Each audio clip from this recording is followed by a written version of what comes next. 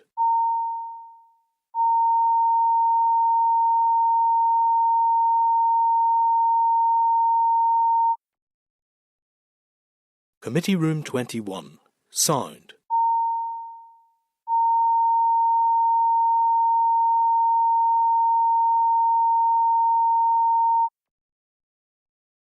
Committee Room 21. Sound.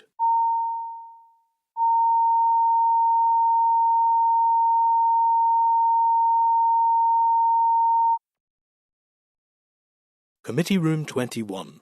Sound.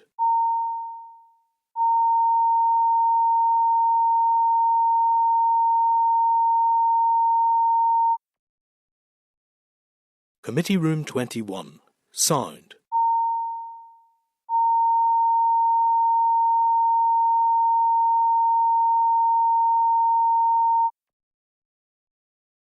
Committee Room 21. Sound.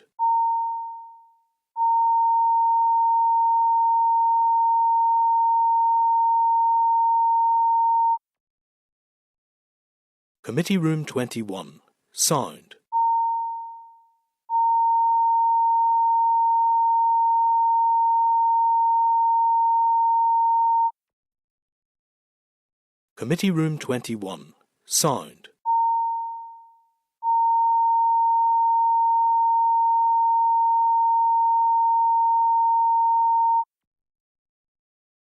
Committee Room 21. Sound.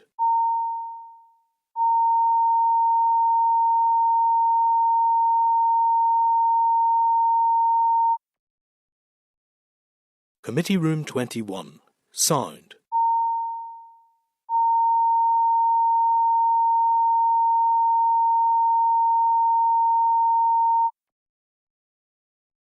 Committee Room 21. Sound.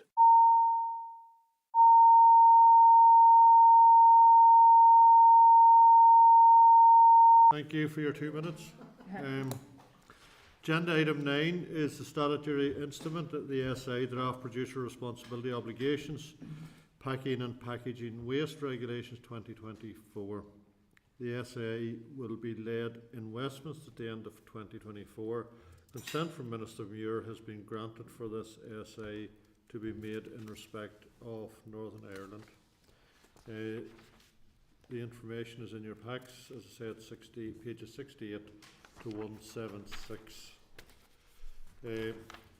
This is a UK-wide piece of legislation, and packaging EPR is within Directive 6462 EC on packaging and packaging waste, which sits in Annex 2 of the Windsor Framework.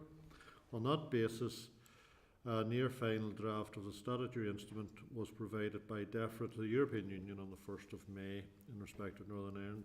Any comments? Are you happy to note? Happy to note, thank you. Agenda item 10 is the statutory instrument, the Deposit Scheme for Drinks Containers, England and Northern Ireland Regulations 2024. Refer you to pages 177 to 345 in your pack for the SA. Which is a joint piece of legislation for Northern Ireland and England, which will implement a deposit return scheme, or DRS as it's known, for single-use drinks containers. The DRS is within Directive 6462 of EC on packaging and packaging waste, which sits in Annex 2 of the Windsor Framework. The DRS across the UK will be managed by 3 separate legal entities for Northern Ireland, England, Scotland and Wales. Northern Ireland and England are together in that, which will be a not-for-profit, industry-led private organisation known as the Deposit Management Organisation. The NIEA will be the main regulator for the DRS. An impact assessment is currently being developed and will be finalised for the summer. All content to note? Okay, agenda item 15 is the SR 2024-133, the Dangerous Dogs Designated Types Order, Northern Ireland, Order 2024. Found it at pages 57 to 63 in the table of papers. The rule is subject to the negative resolution procedure and comes into operation on the 5th of July 2024. I think that was 2024. Yep. The committee considered the SL1 at previous meetings of the 2nd, 16th and 23rd of May as members had questions around the proposed SR. However, there have been no changes to policy content since the SL1 was submitted to the committee and agreed at its meeting on the 23rd of May. We'll be considering the 19th report of Examiner of Statutory Rules and Correspondence, and she has not drawn any special attention to this rule. Therefore, members, I will put the motion unless there are any queries. That the Committee for Agriculture, Environment and Rural Affairs has considered the SR, the Dangerous Dogs Designated Types Order, Northern Ireland, Order 2024, SR 2024 number 133, and that the committee has no objection to the rule. Are you agreed? Agreed, thank you. Agenda item 11, correspondence. Refer you to a number of correspondence, and the memo is in your pack at page 348, and correspondence pages 349 to 378 of the tabled papers. Correspondence dated 10th of June 2024, pages 349 to 350 of your pack, from Alaravine, detailing a proposed solution to the blue-green algae issue of Loch Ness. You'll recall that last week we agreed it was beyond the expertise of this committee to consider the range of technical and scientific options that are now being sent to us, and that we would forward any such correspondence going forward to the Department for consideration. You agreed? Agreed. Thank you. Refer you to correspondence dated the 14th of June 2024 from the Examiner of Statutory Rules. The 18th report of the Statutory Rules, pages 351 to 358, and there are no rules relating to the committee. I refer you to correspondence dated the 18th of June 2024 from the Examiner of Statutory Rules, which is the 19th report at pages 48 to 55 of your tabled papers. The report covers the Dangerous Dogs Designated Types Order, which is subject to negative resolution but has not drawn any special attention to the rule. Refer you to the follow-up correspondence dated the 16th of June from the individual regarding his complaint against the department at pages 359 to 379 of your pack. Members, we agreed that the clerk wrote to the individual summarising the legal advice we received and the committee's position. He wrote back expressing his disappointment and frustration, and enclosing a copy of a further relevant letter dated the 10th of January 2022 from the then Minister for the Economy, who referred his case to the Director of the Insolvency Service.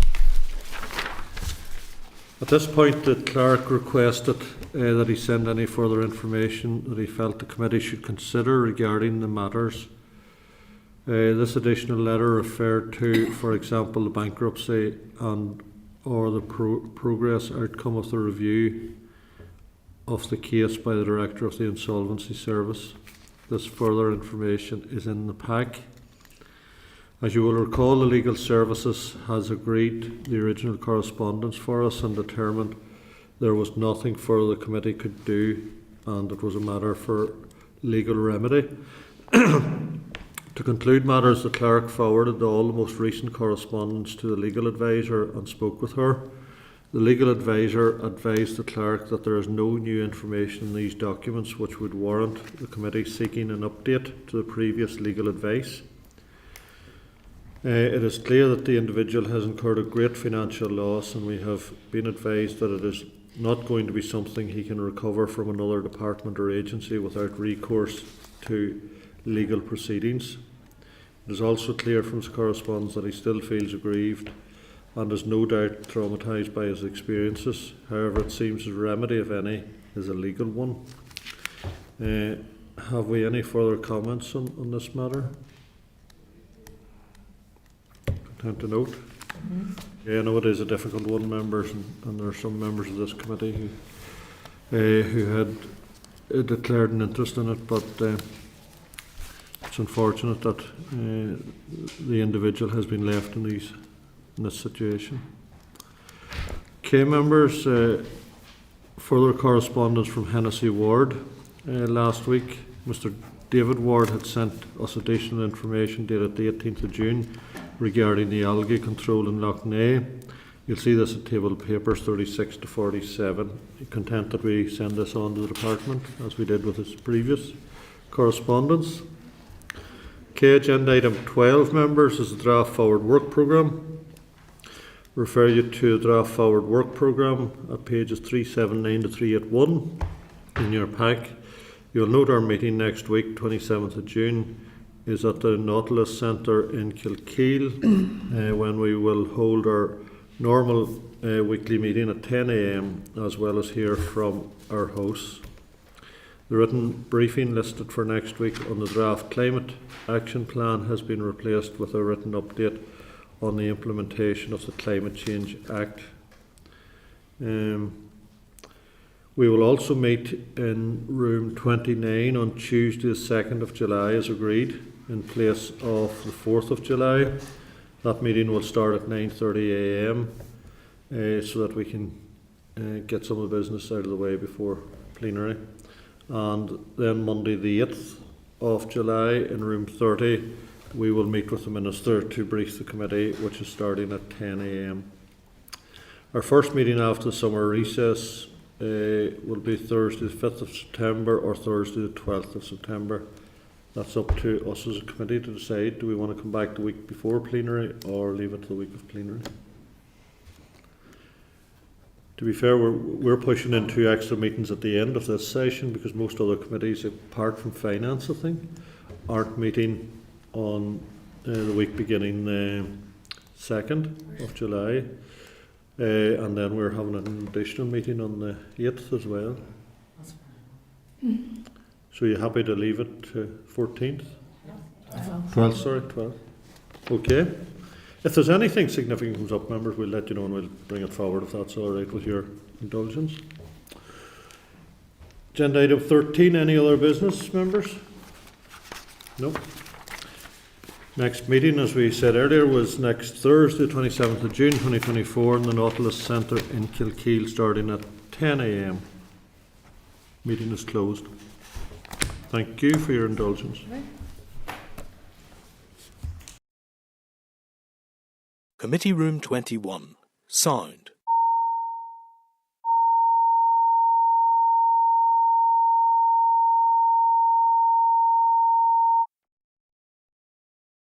Committee Room 21. Sound.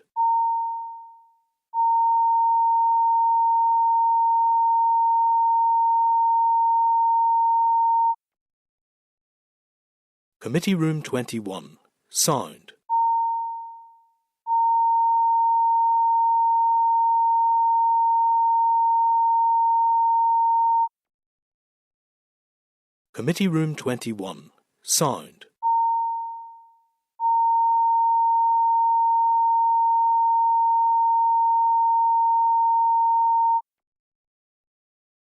Committee Room 21. Sound.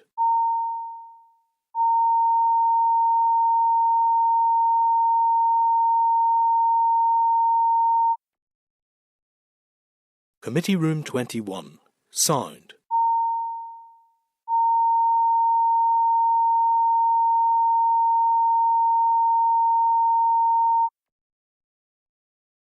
Committee Room 21. Sound.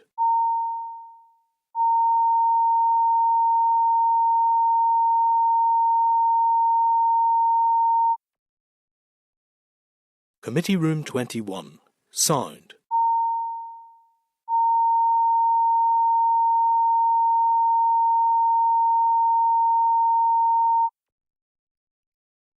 Committee Room 21. Sound. Committee Room 21. Sound.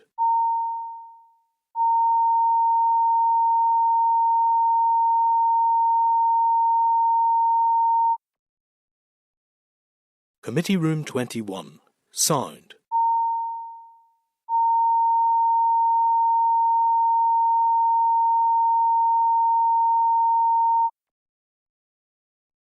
Committee Room 21. Sound.